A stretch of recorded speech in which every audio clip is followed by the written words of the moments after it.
सुबकुतगीन कहते हैं मैं शिकार का शौकीन था, लेकिन जरूरत के लिए शिकार करता था। हफ्ते में शिकार मार के लाता था, फिर पूरा हफ्ता हमारे घर वाले उसी को खाया करते थे। फरमाते हैं कि मैं तनख्वाह थोड़ी लेता था अपने आका से, मामूद गजनवी के वालिद सुबकुतगीन, कि मैं भाई हफ्ते में एक दिन शिकार करने जाऊंगा। कहते एक दिन मैं जंगल में शिकार करने गया तो कुछ जानवर कम नजर आए। सुबह से लेकर मैं घूमने लगा, असर का वक्त हो गया, कोई शिकार ना मिला।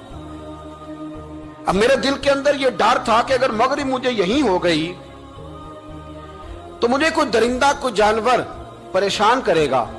इसी परेशानी के आलम में मैं दाएं बाएं देख रहा था कि हरनी का एक बच्चा मुझे नजर आया। मैंने झट से वो हरनी का बच्चा ही उठा लिया कि आज यही शिकार करूंगा। कहते हैं मैंने उसे घोड़े के आगे रखा, अपने आगे गर्दन की जानिब, और मैंने घोड़े की लगामें इस तेजी से घुमाई कि सर पट घोड़ा दौड़ाया ताकि मगरिब से कबल मैं शहर में पहुंच जाऊं, ये जंगल का इलाका गुजर जाए। कहते हैं मैं बड़ी गर्मी थी, बड़ी प्यास लगी, पर पानी ना पिया ना घोड़े को पिलाया। सर पट दौड़ाया इस डर से कि कहीं ऐसा ना हो कि मैं जंगल में मुझे शाम हो जाए। कहते हैं जब मैं शहर से बाहर पहुंच गया तो मगरिब का वक्त भी शुरू हो गया। कहते हैं अभी मैं पहुंचा ही था, मैंने वहां घोड़े को रोका, खुद भी पानी पिया, जानवर को भी पिलाया। कहते हैं जरा मैंने आंख उठा के देखा तो जिस हरनी का मैं बच्चा लाया था वो भी दौड़ती हुई मेरे पीछे आ गई। कहते हैं वो पीछे मेरे खड़ी है, पता नहीं कहां से बेचारी दौड़ी। मेरा तो घोड़ा था और मैंने तो सांस भी नहीं लिया। 1.5 घंटा 2 घंटे मैं भगाता लाया इस जल्दी में कि बाहर आना है। कहते हैं पलट के देखा तो उसकी सांस फूली हुई हरनी की और ललचाई नजरों से मुझे देख रही है। दिल के एक कोने से आवाज आई कि आज तो 2 शिकार हो गए। बच्चा तो पकड़ा ही, इसकी मां को भी काबू करता हूं ताकि डबल शिकार हाथ आएगा। कहते हैं फिर अंदर से मेरा दर्द बोला, अंदर से मेरा रहम बोला कि एक मां अपना बच्चा लेने आई है और इस तरह तो उसे तकलीफ नहीं दी जा सकती कि उसे ब्लैकमेल करके मां को भी रख लिया जाए। कहते हैं जब मैंने उस हरनी की तरफ देखा तो उसकी नजरों में सवाल था, उसकी नजरों के अंदर सवाल था, कुछ मांग रही थी। कहते मैंने उस बच्चे की पुश्त पर हाथ फेरा, फिर मैंने बच्चा छोड़ दिया। कहते उसने पहले बच्चे को बाजुओं में लिया, फिर अपनी जुबान से अपना बच्चा चाटने लगी।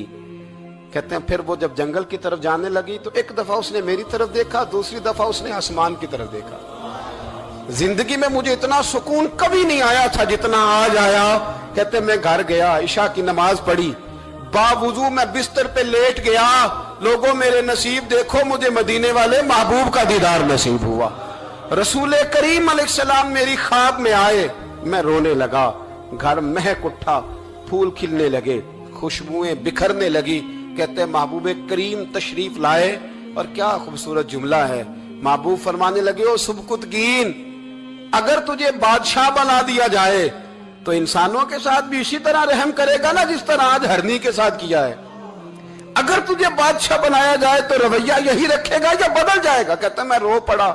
मैंने कहा यार सुल्ला, मैं तो गुलाम बनने के भी काबिल नहीं, तो बादशाह कैसे बनूंगा। फरमाया तेरी आज की अदा बड़ी पसंद आई है, अर्श के मालिक ने तुझे बादशाह बनाने का फैसला कर लिया।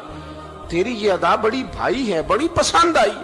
फरमाते एक हरनी के बच्चे पे रहम खाया था, रब करीम ने मुझे बादशाही अता फरमा दी।